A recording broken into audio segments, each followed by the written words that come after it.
সবাইকে আমন্ত্রণ জানিয়ে শুরু করছি বাংলাদেশ টেলিভিশনের নারী বিষয়ক নিয়মিত আয়োজন অপরাজিতা। সঞ্চালনায় আছি আমি তাবাসসুম প্রিয়াঙ্কা। অপরাজিতার প্রতি পর্বে আমরা আমন্ত্রণ জানাই সেই সকল নারীদের যারা শুধু নিজেরাই সফল নন, বরং সমাজের জন্য হয়ে উঠেছেন অনুপ্রেরণার এক উজ্জ্বল দৃষ্টান্ত। আজও তার ব্যতিক্রম নয়। আমার সাথে স্টুডিওতে আছেন দুজন নারী, পরিচয় করিয়ে দেব তাদের সাথে। সাথে আছেন শেফ ফাহমিদা এবং ঢাকা বিশ্ববিদ্যালয়ে সাইকোলজির শিক্ষার্থী সাবরিনা জান্নাত। আমাদের আয়োজনটার নাম অপরাজিতা। আমরা এই আয়োজনে কথা বলে থাকি একজন মানুষের জীবন, সংগ্রাম এবং সফলতা নিয়ে। তো সেই প্রসঙ্গ ধরেই প্রথমে আপনার কাছ থেকে জানতে চাই, আপনার ছোটবেলাটা কেমন ছিল? জন্ম থেকেই ঢাকায় বেড়ে ওঠা। তো ছোটবেলায় আমি যখন কলেজে পড়ি তখন আমার বিয়ে হয়, এবং আমার যেহেতু বিয়েটা খুব আর্লি হয়, সো আমার যখন আমি ইন্টারমিডিয়েট পরীক্ষা দিব তখন হচ্ছে গিয়ে আমি কনসেপ্ট করি, তারপর আমার একটা মেয়ে হয়। সো আমার মেয়ে আর আমি দেখা গেছে একই সাথেই বড় হয়েছি। পরিবারে তো আমরা হচ্ছে 5 ভাই বোন, আমরা 4 বোন 1 ভাই। বাবা মা সবার সাথেই আমরা একসাথেই ছোটবেলা থেকেই ছিলাম, বেড়ে ওঠা। এরপর তো আস্তে আস্তে সব ভাই বোনদের বিয়ে হয়ে গেছে, এক একজন এক এক জায়গায় গিয়েছে। পরবর্তী জীবনের গল্প নিশ্চয়ই শুনবো। একটু সাবরিনার কাছে আসি। সাবরিনা, আপনি তো এখনো ছোটই, যেহেতু এখনো শিক্ষার্থী আছেন, আমরা শিক্ষার্থীদেরকে ছোট হিসেবেই বলে থাকি। একেবারে ছোটবেলাটা কেমন ছিল? পারিবারিক আবহটা কেমন ছিল?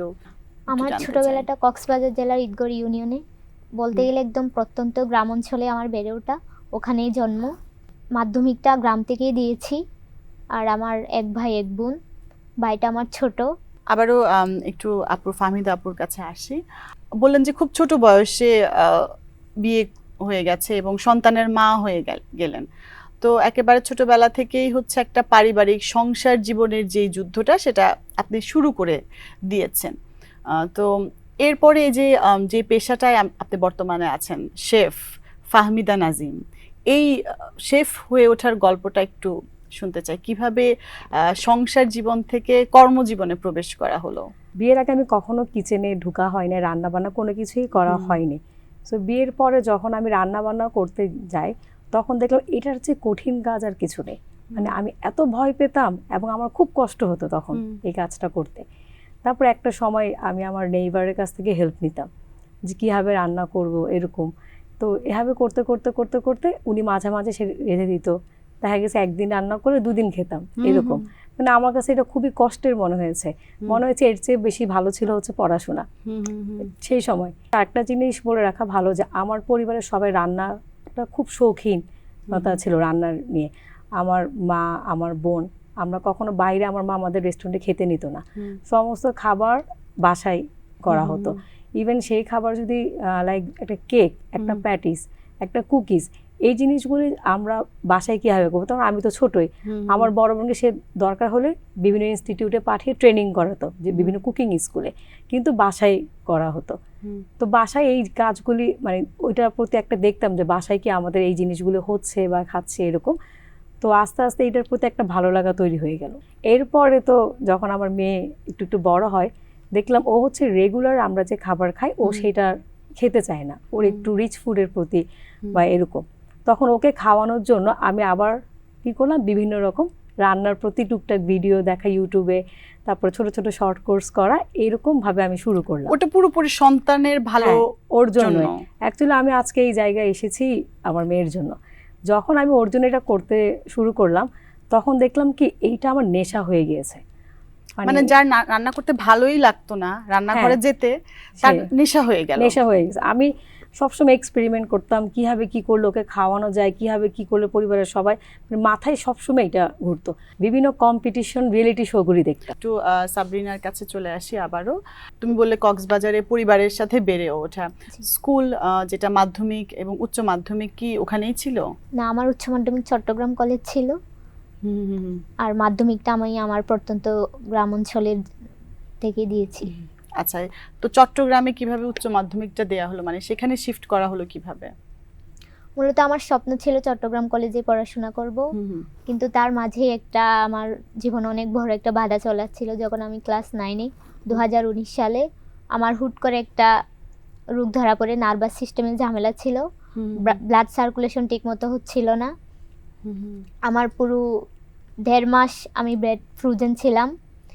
সব কিছু আমার মা হ্যান্ডেল করছিল। সেজন্য কি পড়াশোনা বন্ধ হয়ে যাচ্ছিল এরকম কিছু? হ্যাঁ, অবস্থাও এমন হয়েছিল, আমি ক্লাস করতে পারছি না, আর আমি আমার টপারদের মধ্যেই ছিলাম আমার স্কুলে। তো হতো কি, ক্লাসে স্যার কোনো একটা কিছু দিছে, কোয়েশ্চেন করছে, লিখতে দিছে, নর্মালি হয়তো বা আমি আগে দিচ্ছি বা আমার একজন বা দুইজনের পর দিচ্ছি ওইরকম, কিন্তু এই রোগটা যখন ধরা পড়বে তার আগে কিছুদিন আগে এমন হচ্ছিল আমার আগে 5-6 জন দিয়ে দিচ্ছিল। ওটা আমাকে ট্রমায় নিয়ে যাচ্ছিল।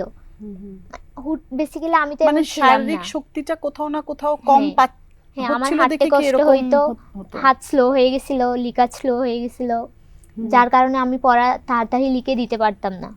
তো ডক্টরের পরামর্শ নিলাম, ডক্টর দেখিয়ে যাচ্ছে, এক হসপিটাল থেকে অন্য হসপিটাল শিফট করছি, কিন্তু আমার রোগের ধরা পড়ছে না।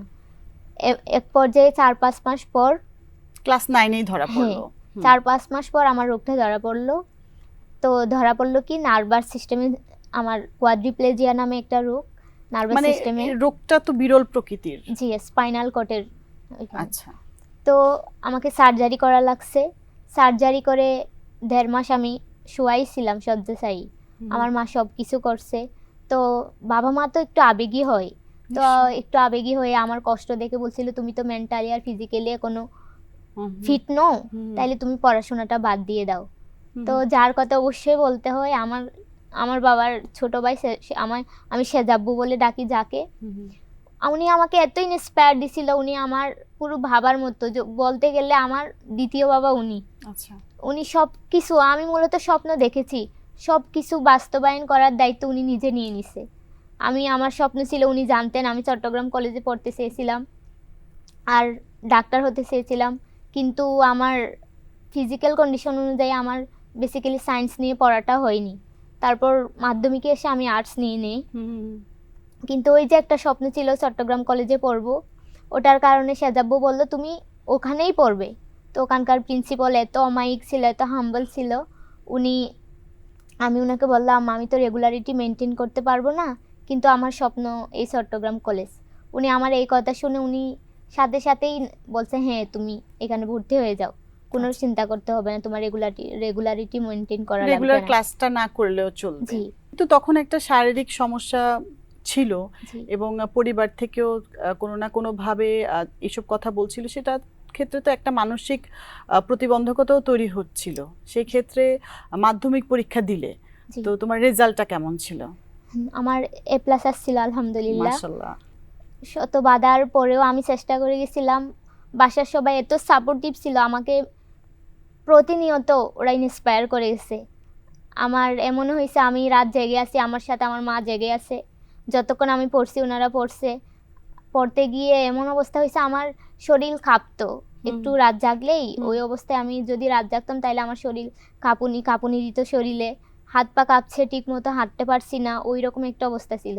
কিন্তু তাও আমার কোথাও গিয়ে একটা ছিল, আমি তো কখনো কোনো কারোর উপর জুলুম করিনি, কারো কোনো ক্ষতি করিনি, তাইলে সৃষ্টিকর্তা এটা আমার ভালোর জন্যই দিছে। আমার কোনো না কোনো একটা সময় গিয়ে আমি ভালো কিছু পাবই, ভালো ফল পাবই, ওটা ভেবে আমি লেগেইছিলাম। যত বাধাই আসুক, শারীরিক মানসিক অনেক সমস্যার মুখোমুখি হয়েছিলাম, আশেপাশের মানুষজন তারপরে নানান উচ্চ কথা বলছিল। মাধ্যমিকের কথা যদি আসে, চট্টগ্রামে কলেজে ভর্তি হওয়া হলো এবং উচ্চ মাধ্যমিকটা ওখান থেকে তুমি সম্পন্ন করলে, এবং এই যে ক্লাস 9-এ প্রথম রোগটা ধরা পড়া, তারপরে উচ্চ মাধ্যমিক সম্পন্ন করা, উচ্চ মাধ্যমিকের রেজাল্ট কেমন ছিল? 4.83। আচ্ছা, তো এর পরের জার্নিটা তো আরো কষ্ট। ঢাকা বিশ্ববিদ্যালয়ের মতো একটা জায়গায় চান্স পাওয়াটা, অনেক পুরো বাংলাদেশ থেকে অনেক ছেলে মেয়ে কম্পিটিশন করে, সেই গল্পটা আমরা শুনবো। তবে আমি এখন আবারও একটু ফাহমিদা আপুর কাছে আসি, আপুর গল্পে আবারও যেতে চাই। ওই যে একটা অনীহার জায়গা থেকে একটা ভালো লাগার জায়গা তৈরি হলো, ছোট ছোট কোর্স করা হলো, শুধুমাত্র এটা যে সংসারটাকে এবং নিজের যে সন্তানটাকে সেটাকে পুষ্টিকর খাবার বা ভালো খাবার দেবার উদ্দেশ্যে। তারপরে কিভাবে প্রফেশনালি এই জায়গাটার আসবার কথা চিন্তা করলেন এবং সেই ক্ষেত্রে আপনার পরিবার কতটুকু সাপোর্টিভ ছিল? আমি প্রায় 11 বছর হাউস ওয়াইফ হয়েছিলাম। আচ্ছা। 11 বছর পর আমার মনে হয়েছে যে আমার কিছু একটা করা উচিত। ঠিক তখন আমি এরকম কি করব, যদি স্টাডিও একটা গ্যাপ ছিল, সব কিছু মিলে তখন আমি ফেসবুকে অ্যাড দেখি যে এরকম প্রফেশনাল শেফ কোর্স করানো হয়। তখন আমি আমার বড় দুলাভাইকে বলি যে ভাই আমি কি এই কোর্সটা করব? তখন বাসার সবাই আহা এত টাকা দিয়ে একটা রান্না শিখবে, মানে ব্যাপারটা ছিল এরকম, রান্না শেখার জন্য এত টাকা, মানে জিনিসটা হচ্ছে তখন কেউ আমাকে সাপোর্টও করে না আবার নাও করে না, মানে জিনিসটা এরকম ছিল যে শিখলে শিখতে পারো শেখার জন্য, বাট এত টাকা না শিখলেও হয়, এটা দরকার নেই। কারণ অনেক কিছু বাসায় বললাম যেটা ছোটবেলা থেকে আমরা প্র্যাকটিসের মধ্যেই দেখেছি যে বাসায় করা হয় বা অনেক কিছু পারি। আপনার জীবনসঙ্গী বা ওই পরিবারের মানুষের কি মতামত ছিল সেই ক্ষেত্রে? আচ্ছা, আমার হাজবেন্ড দেশের বাইরে থাকে, সাউথ কোরিয়া। তো আমার শ্বশুর বাড়ি থেকে আমি কোনো সাপোর্ট পাইনি, আচ্ছা, টু বি অনেস্ট একদমই পাইনি। কিন্তু আমি যখন এই কোর্সটা করব ভাবছি, তখন আমি হচ্ছে দেখলাম যারা এই কোর্সগুলি করে স্টুডেন্ট, তাদের মধ্যে একটা আপু শাহনাজ ইসলাম, সে রন্ধনশিল্পী একজন নাম করা। তাকে আমি একদিন ফোন দিয়ে জিজ্ঞেস করে, আপু আমি এরকম একটা কোর্স করতে চাই, কোন ইনস্টিটিউটে করলে ভালো হয়, তুমি যেহেতু করেছো। তখন আপু আমাকে বললো যে ICI, ইন্টারন্যাশনাল কাইনারি ইনস্টিটিউট, বা master chef Daniel C Gomez, ওনার কাছে শিখো, এটা খুব ভালো হবে। দেন আমি ওখানে যাওয়ার পর যখন দেখি যে কোর্স ফি এত, ওই সময় ফ্যামিলি থেকে তো আমাকে কেউ সাপোর্ট করছে না, তখন আমি আমার গোল্ডের আংটি সেল করি। আমি সেই টাকা দিয়েই তখন সেই কোর্সে ভর্তি হই, এবং কোর্সে ভর্তি হওয়ার পর আমি কোর্স শেষ করি। কিন্তু কোর্স শেষ করার আগে আমার মাথায় এটাই হতো যে এরপরের স্টেপটা আমার কি হবে, কোর্স শেষ করবো, এত টাকা দিয়ে করলাম, সবাই দেখলো, আমি বাসায় বসে থাকবো। ঠিক কোর্স যেদিন শেষ হয়েছে এর পরের দিনই আমি হচ্ছে গভর্নমেন্ট অ্যাসেসর হওয়ার জন্য টেকনিক্যাল এডুকেশন বোর্ডে ভর্তি হই। তারপরে এটা একটু টাফ ছিল, এখন অনেক ইজি। সেই সময় 2018 সালের কথা বলছি আমি। তখন হচ্ছে এই কোর্সে দেখা গেছে 25 জন পরীক্ষা দিত, কম্পিটেন্ট মানে পাশ করতে 3 জন 4 জন। সেই সময় একটা 7 দিনের এই এক্সামটা দিয়ে আমি বোর্ডের অ্যাসেসর হই। হওয়ার পর এরপর একটা কম্পিটিশন হয়, এই কম্পিটিশনও আমি অংশগ্রহণ করি। সেইটা অ্যাকচুয়ালি আমার ফ্রেন্ডের মাধ্যমে এরকম। তখন আমার মনে হয় যে আমি এইটা কিনে আরও পড়াশোনা করি। তখন আমি NSTTI-তে যাই, এবং ICI থেকে আমি যে ধাপে ধাপে যে আপনি এগোচ্ছেন এবং কোনো না কোনোভাবে নিজেকে দক্ষ করার যে প্রচেষ্টাটা আপনি চালিয়ে যাচ্ছেন। প্রথমে তো আপনার যেটা বললেন এক্সটেন্ডেড ফ্যামিলি থেকে খুব সাপোর্ট ছিল না, তারপরে কি ওই সাপোর্টটা আপনাকে পেলেন নাকি? না, শ্বশুর বাড়ি থেকে আমি কখনোই সাপোর্ট পাই না। কিন্তু আমার ফ্যামিলি যখন দেখলো যে আমি গোল্ডটা সেল করে এই কোর্সটা করলাম এবং এরপর আমি এইটাকে নিয়ে আগাচ্ছি এবং এর মধ্যে আমার যতটুকু পড়াশোনা করা যায়, আমি একটা SQN গ্লোবাল একটা ইন্টারন্যাশনাল কারিনারি ডিপ্লোমা নিয়েছি, তারপর হচ্ছে স্কটিশ কোয়ালিফিকেশন অথরিটির, তারপর হচ্ছে NSTTI থেকে আমি ন্যাশনাল এবং ইন্টারন্যাশনাল যে ডিপ্লোমাগুলো দুটোই করেছি। এবং এই chef professional level 1, level 2, level 4 যতগুলো আছে আমি একটার পর একটা কন্টিনিউ করছি, এবং পাশাপাশি আমি টিভি শো এবং ক্যাটারিং শুরু করেছিলাম সেই সময়। তো করোনার সময় আমার ক্যাটারিংয়ে সবচেয়ে বেশি আমি সাফল্য পাই, যে প্রচুর পরিমাণে সেল এবং রেসপন্স পাই, এবং ক্যাটারিং রিপিট কাস্টমার খুব পায়। তখন আমার মা যেটা করলো যে আমাকে সাপোর্ট দিবে, আমার ফ্যামিলি, আমার মা ভাই, এবং সত্যি কথা বলতে আমার পরিবার মানে আমার মা বাবা ভাই বোন এদের কাছ থেকে আমি খুব সাপোর্ট পেয়েছি। এই যে বলছিলেন যে করোনার সময় হচ্ছে যে প্রচুর অর্ডার আসতো, তো সেই ক্ষেত্রে এতগুলো অর্ডার, তখন তো মানুষজন লোকবল পাওয়া এটা তো একটা বিশাল কঠিন ব্যাপার, কারণ সবাই একটা প্যান্ডেমিকের মধ্য দিয়ে যাচ্ছে এবং কাউকে হেল্পিং হ্যান্ড হিসেবে পাওয়া সেটাও তো অনেক কঠিন ছিল। কিভাবে ম্যানেজ করেছেন? তখন তো আসতে পারতো না, তো পার্মানেন্ট হেল্পিং হ্যান্ড ছিলও না। তখন আমি হচ্ছে অনলাইনে প্রি অর্ডার নিতাম যে অমুক দিন আমি এই খাবারটা অ্যাভেলেবেল দিব, এবং আমি কখনো ছোট অর্ডার নিতাম না, আমি একটু বাল্ক আকারে নিতাম, যে আজকে আমি একটা অর্ডারে দিব, সে একটা অর্ডারে কথার কথা 30 পোর্শন যাবে, 35 পোর্শন যাবে, ওই একটা ফুড বা একটা অর্ডারে কয়েকটা ফুড। এইভাবে করে করে আমার খুব কষ্ট হতো। আমি ভোরবেলায় উঠতাম, 5টার দিকে উঠে এই করতাম, যেহেতু অর্ডারগুলো আমার ডেলিভারি দিতে হতো 12টার মধ্যে, কারণ সেই গন্তব্যে সেগুলো পৌঁছাতে হবে। তখন বেশ কষ্ট হতো, কিন্তু তখন সারাটা দিন পর না মনে হতো আমি আর অর্ডার নিব না, এত কষ্ট। কিন্তু দেখতাম কি যে এইখানে কোনো বাকির কাজ নাই, আমি একটা ফুড ডেলিভারি করছি, হয় আমাকে ক্যাশ পেমেন্ট আর বিকাশ পেমেন্ট, তখন না সব ক্লান্তি চলে যেত, যে খুব ভালো রিচ হচ্ছে, মানুষ ভালো ফিডব্যাক দিচ্ছে এবং খুব ভালো রেসপন্স পাচ্ছি। এবং পাশাপাশি আমি বিভিন্ন রিয়েলিটি শোর, যেটা বললাম যে ওটা করার পর একটা ভালো পরিচিতি এসেছে, এবং বিভিন্ন কুকিং শো বিভিন্ন চ্যানেলে আমি প্রোগ্রাম করছিলাম। এর মধ্যে আমি আমার বিভিন্ন নিজেকে আপডেট করার জন্য বিভিন্ন কোর্সগুলো কোনো না কোনো ভাবে আপনি চেষ্টা চালিয়ে যাচ্ছেন আমার যে কাছে ধ্যান দক্ষতাকে জ্ঞান ছিল তখন এইটা, যে এই প্রফেশনে যখন এসেছি আমি 11টা বছর আর একটা গ্যাপ দিয়ে যে আমি এইটাতে কি করব, আমার নিজের এক কথায় আমার একটা জিদ ছিল, আমি আমার নাম যশ খ্যাতি চাই। আমরা ফাহমিদা আপুর চমৎকার খুবই ইন্সপায়ারিং গল্প শুনছি। মাঝখানে ইন্টারাপ্ট করে আমি একটু আবারও সাবরিনার কাছে যাব। সাবরিনার গল্প প্রচন্ড কি বলবো অনুপ্রেরণা যোগাচ্ছে আমার মনে হয় এই পর্যন্ত দর্শক যারা শুনেছেন। বাকি যে গল্পটা আছে সেটা আসলে শুনতে চাই যে উচ্চ মাধ্যমিক দেয়া হলো চট্টগ্রাম থেকে, তারপরে ওই যে বলছি যে ঢাকা বিশ্ববিদ্যালয়ের যে প্রিপারেশন, এটা একেবারেই খুবই সহজ কোনো কিছু না। এটা আসলে যারা দিয়েছে, যারা ওখানে গেছে তারা জানে। সেক্ষেত্রে তুমি কিভাবে নিজেকে ওই মানসিক যে প্রস্তুতিটা যে থাকে যে হ্যাঁ আমি এখানে যাব বা আমি এটা চাই করতে, সেই প্রস্তুতিটা কিভাবে পেলে, সেই অনুপ্রেরণাটা কোথা থেকে পেলে? যেহেতু এটা একটা বিরল প্রকৃতির রোগ, তো এখানে নিশ্চয়ই খরচটাও অনেক বেশি ছিল, অর্থনৈতিক একটা প্রেশার তো নিশ্চয়ই ছিল। তো সেটা কিভাবে পরিবারের ক্ষেত্রে বা তোমার ক্ষেত্রে সেটাকে হ্যান্ডেল করাটা কেমন ছিল? আমি সব সময় সৃষ্টিকর্তার প্রতি বিশ্বাসী ছিলাম, উনি আমাকে ভালো কিছু দিবে এই আশা নিয়ে আমি মূলত বেঁচেছিলাম। তো আমি বলছি আমি যদি পরিশ্রম করি তাইলে আমাকে আমার সৃষ্টিকর্তা পরিশ্রমের ফল দিবেই।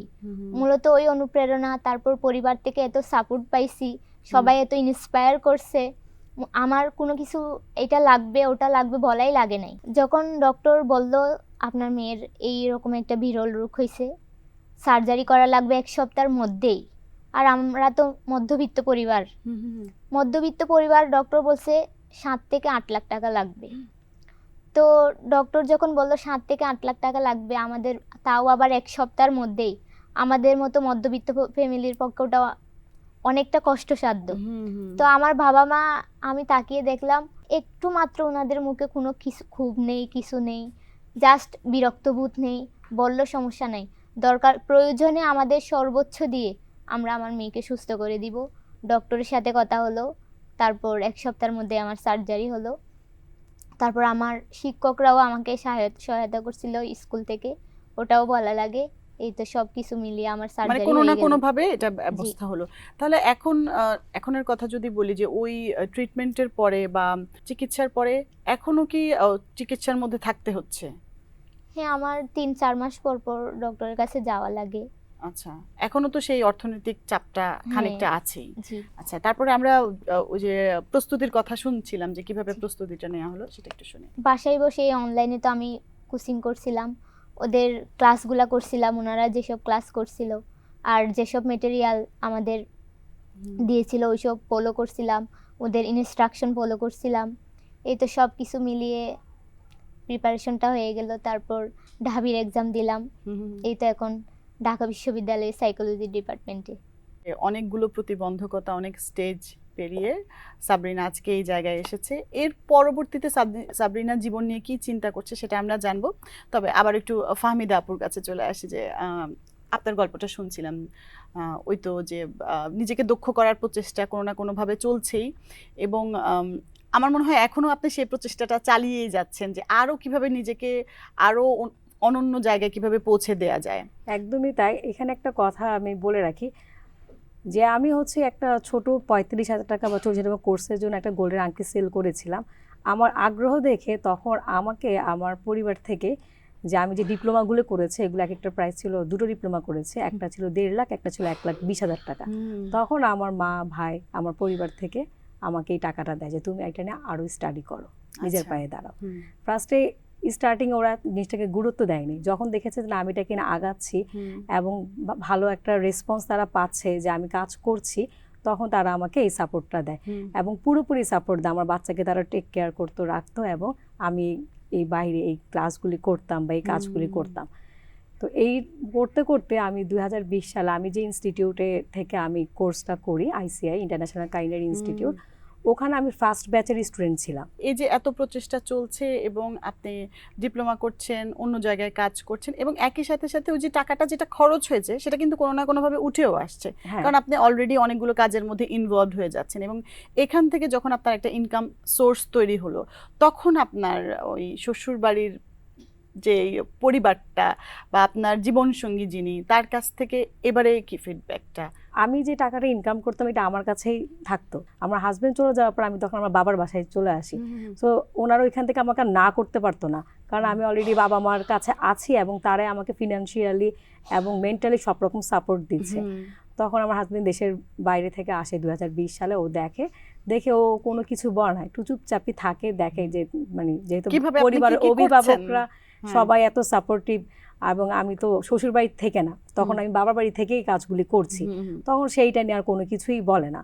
যে ইনস্টিটিউট থেকে আমি কোর্স করেছিলাম, ফার্স্ট ব্যাচের স্টুডেন্ট ছিলাম 2018 সালে, তখন ওই ইনস্টিটিউটের যে ওনার মাস্টার শেফ ড্যানিয়েল সিগন্স, উনি একদিন এসে আমাকে বলে যে তুমি এখন থেকে আমার ইনস্টিটিউটে কাজ করো।